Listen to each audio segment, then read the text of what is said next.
Hii wanafanyiwa wakina mama. Mwaka mmoja tulikuwa Shinyanga, kabla ile stendi mpya, sasa hivi stendi ya zamani katikati ya mji. Tulionyesha tukio hili. Kuna dada wa Kiarabu alikuja akatoa shukurani zake za dhati baada ya kuonesha ukweli wa tukio hilo. Yeye akasema, nilishawahi kulala kwa mganga na mganga alinifanyia kitu kibaya. Nikisema hivyo mnanielewa vizuri? No. Na waganga wanafanya sana kwa dada zetu, kwa mama zetu, kwa wake zetu. Tukio hili kama atakwenda mwanamke peke yake kwa mganga, hatoki, ataziniwa tu. Waganga wanawazini wake zetu, wanawazini dada zetu, wanawazini mama zetu. Ni tukio ambalo unaweza ukasema huku kwingine kote inawezekana ujanja, lakini hii sasa yenyewe, naomba angalieni kwa makini. Umakini wako ndio kujua kwako. Unapoangalia kwa makini ndio unakuja kujua ukweli baadaye kwenye tafsiri.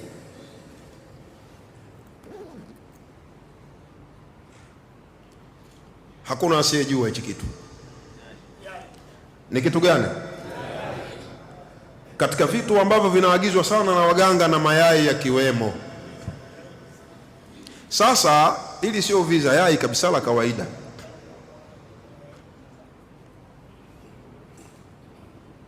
Akiwa ni mwanamke, yai hili atatakiwa aliweke sehemu za siri, kwenye mlango kabisa wa sehemu yake ya siri.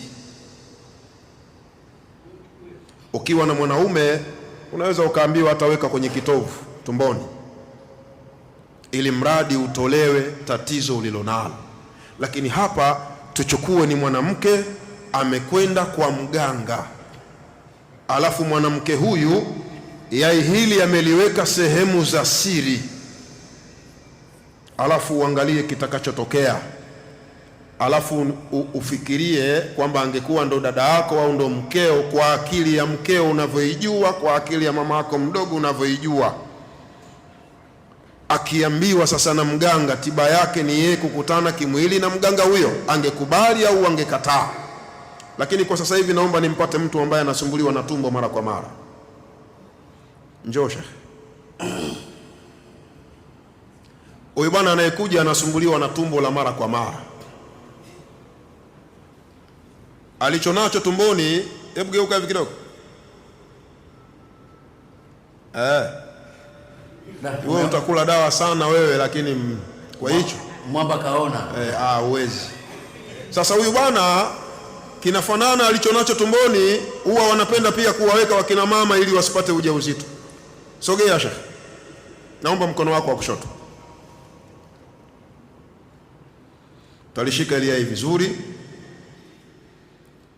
Alafu hichi kincha naomba kiguse kwenye kitovu chako hicho.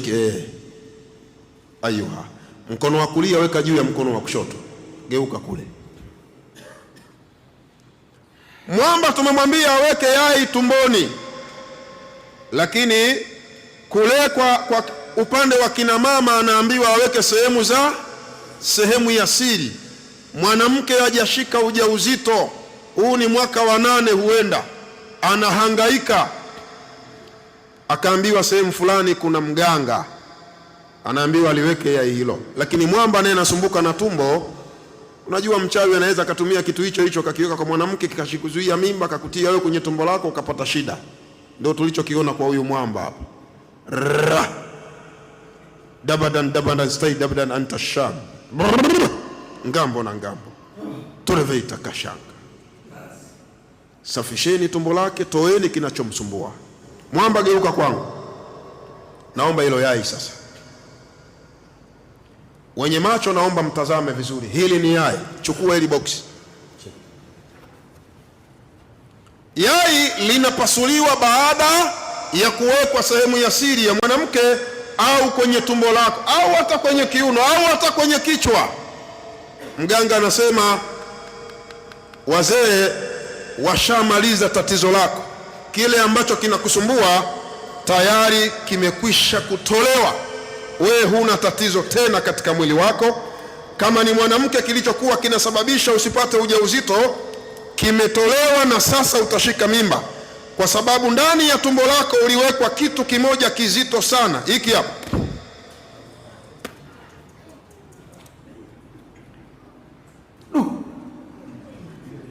la ilaha illallah. Hichi ndicho ambacho wewe uliwekwa, kilikuwa kinaharibu mimba. Hiki ndicho uliwekwa kwenye tumbo lako. Tumbo halisikii dawa, kila dawa unayokula tumbo bado linauma. Sasa wewe kuanzia leo tumbo umepona. Kama ni mwanamke anaambiwa kuanzia leo wewe utashika ujauzito, hakuna tabu ya aina yoyote. Tumeliona yai, hata kama ndo unalipasua yai unatia kitu kama hichi, si unatiatiaje? Wewe akili yako hebu ifikirie haraka haraka hapa. Yai tumelitoa zima, mwamba tumempa yai zima, ili hapa linatoka dude, ili unaambiwa lilikuwa ndani ya tumbo lako, wachawi walikuwa wamekuweka. Sasa ili utibike, anahitajika hapa ng'ombe wa aina fulani, wa umri fulani, wa ukubwa fulani. Ni mkeo kawekwa yai, kimetoka kitu kama hicho, bana, na we hela unayo. Narudia tena, ili usalimike kwenye matukio kama haya, uwe huna hela, utasalimika. Lakini hela unayo na mambo kama haya yanafanyika, shekhe, umekwisha. Namalizia tukio la mwisho ambalo hiyo tayari weka chini, tunasubiri tafsiri. Tukio la mwisho,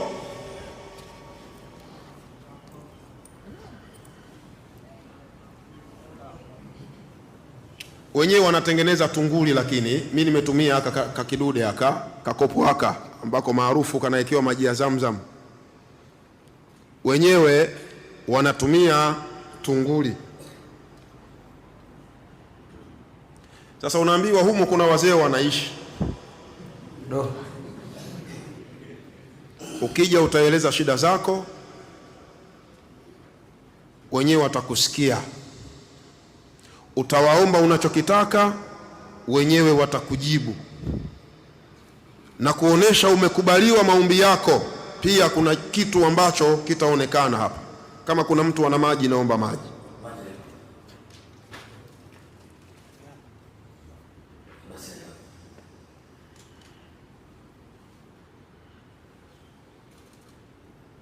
Ili kukuonesha humu kuna viumbe wanaishi, wanakula, wanakunywa humu. Haya ni maji.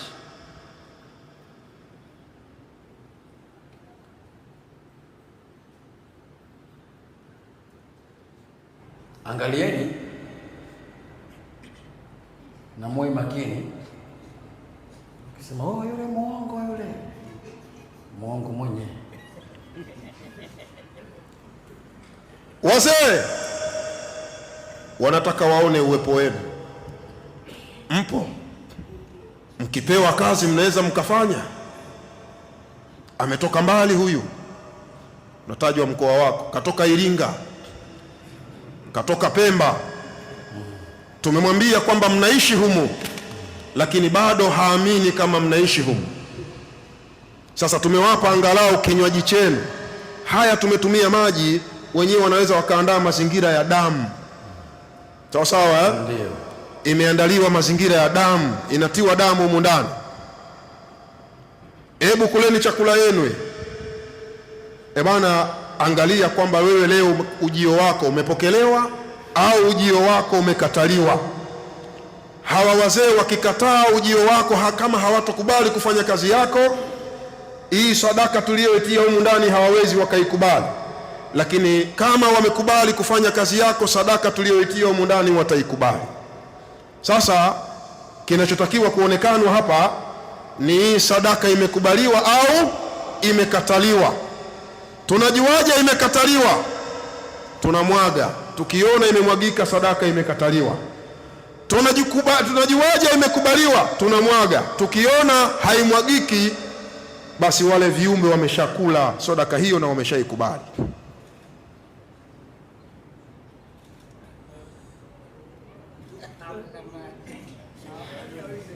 Wameshakunywa. Ina maana wewe umepokelewa, umekubaliwa, utakayoelekezwa basi uwe tayari kufanyaje? Hawaamini. Twende tena.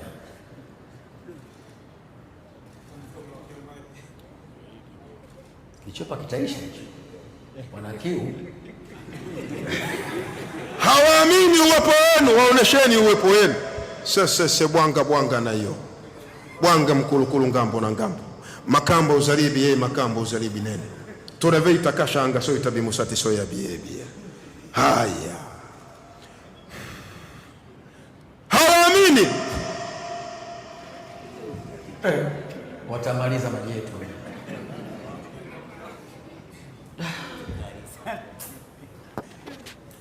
Mambo ni mengi mjini, mambo mengi. Ndugu zangu, kufikia hapo na imani kama utakuwa umefanyiwa moja katika matukio haya yatazidi kukuimarisha kwamba huyu anayekufanyia ni mganga kweli, lakini ukweli ni kwamba hakuna ukweli hata kidogo, kuanzia tukio la hili panga limekata kichwani, tukio la waya kutoboa kwenye ulimi, tukio la tunguli kukubali na kukataa, lakini pia na tukio hili kwamba sadaka imekubaliwa au sadaka imekataliwa.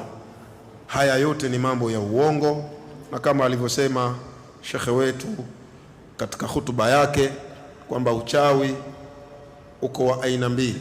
Kuna uchawi kweli, kuna uchawi wa mazingaombwe, na wengi wanafanya. Waganga karibuni 99%. Ukiona anafanya maajabu mganga, 99% anafanya ujanja tu. Wale waganga wa uchawi kweli kama wapo kipindi hichi, yani tena sio 100, ukiwakusanya 1000 labda atapatikana mmoja, lakini kwa sasa hivi watu wengi wanafanya uongo. Moja kwa moja tuingie kwenye tafsiri ya tukio moja baada ya jingine. Hapo ndio kuna umakini sasa.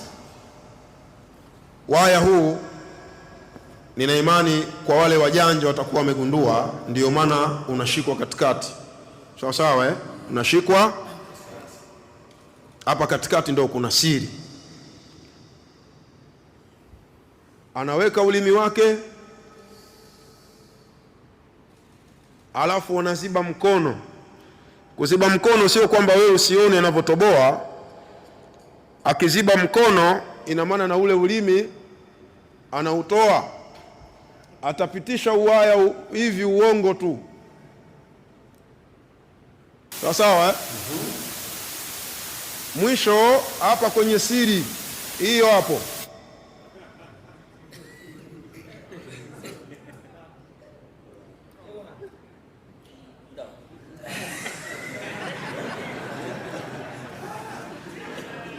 umebana tu. Allahu Akbar. Siri hiyo hapo.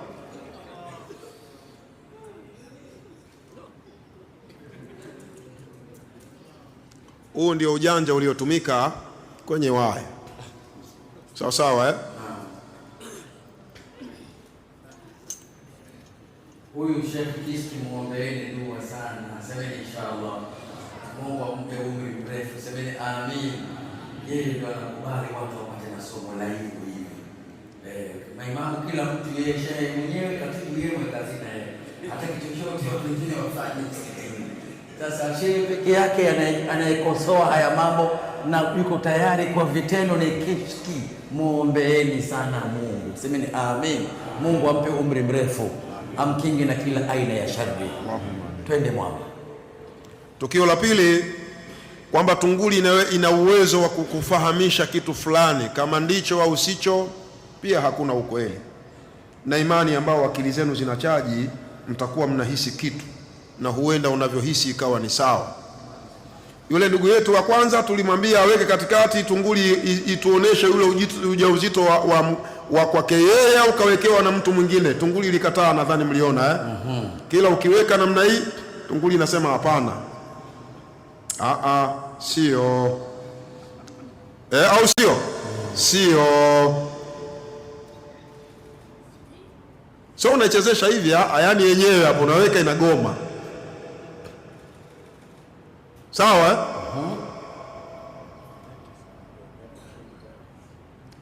Akaja mtu mwingine, lakini kabla ya inazungushwa kichwani hivi, au sio? Akaja mtu mwingine akaambiwa, hebu nuia na wewe kwa mkeo ujauzito ule wa kwako, au sio? Weka tunguli. Akaweka tunguli, ikakubali.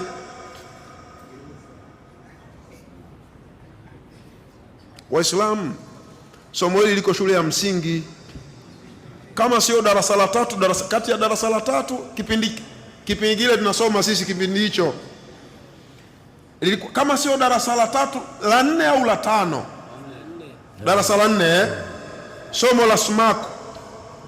Sumaku ya aina yoyote ina pande mbili.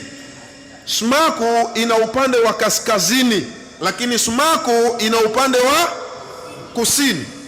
Sumaku hii ukichukua sehemu pande zinazofanana, ukachukua kaskazini na kaskazini, ukazigusisha sumaku kaskazini na kaskazini, sumaku haiwezi kukubali, inakimbiana.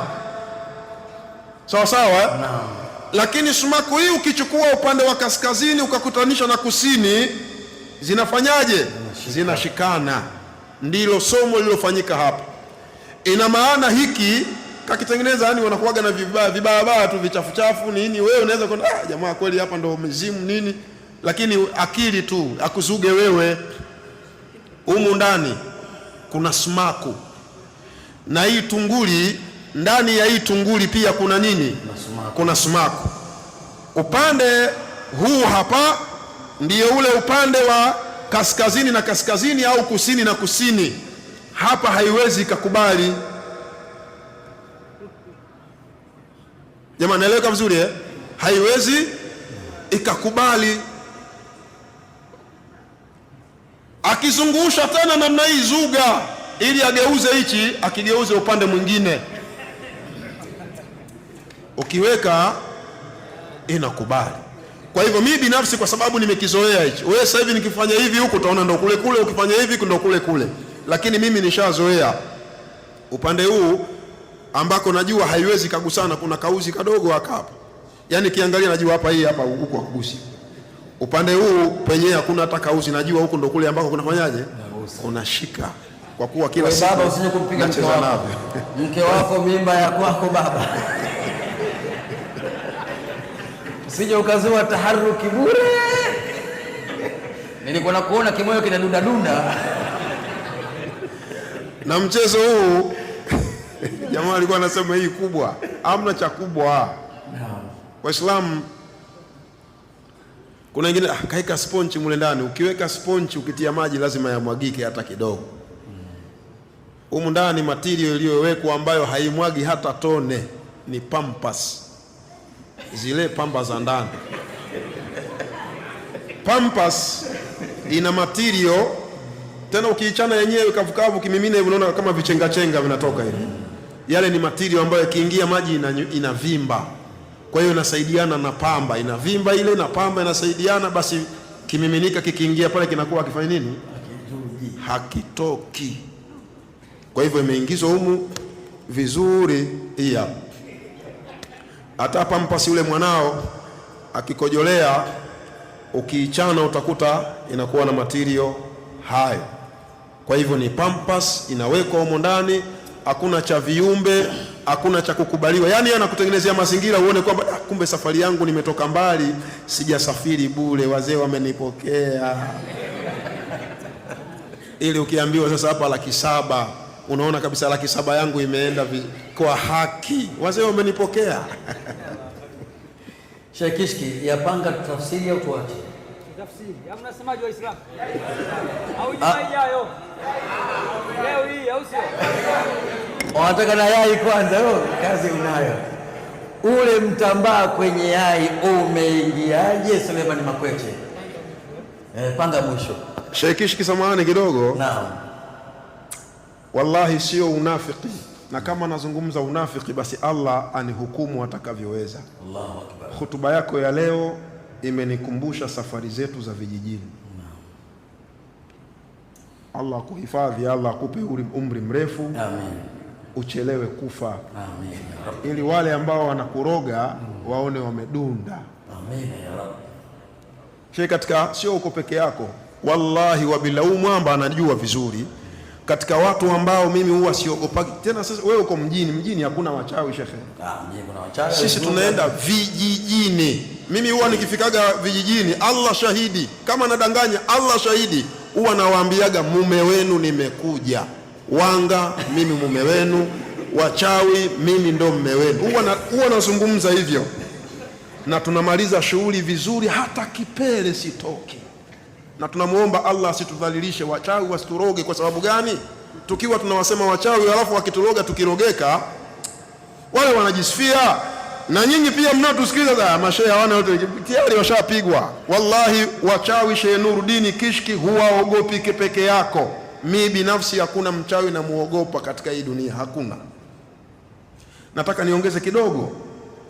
Hivi kwa nini wachawi wamekuwa ni makafiri, alafu ni kwa nini wamekuwa ni wabaya?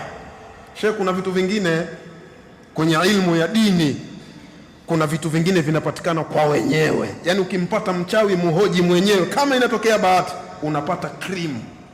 Waislamu, acha wachawi wawe makafiri. Ili uwe mchawi, kuna vitu lazima uvifanye na kuna hatua lazima upitie. Wewe unahitaji kuwa mwalimu wa shule ya msingi hivi unakurupuka tu asubuhi pap ushakuwa mwalimu wa msingi? Inawezekana? Wewe unahitaji kujua kuendesha gari uwe dereva, au sio? Ukaendesha daladala. Inawezekana tu pap umeamka asubuhi, mimi nataka dereva, nishakuwa dereva. Inawezekana? Waislamu, anayejifundisha uchawi kama ni Muislamu anatakiwa achukue Qur'ani ambayo Mungu ameshaisema la yamassuhu illa almutahharuna, Qur'ani ambayo Mwenyezi Mungu ameeleza uzito wake. Lau anzalna hadha alqur'ana ala jabalin la ra'aytahu khashi'an mutasaddian min khashyati Allah.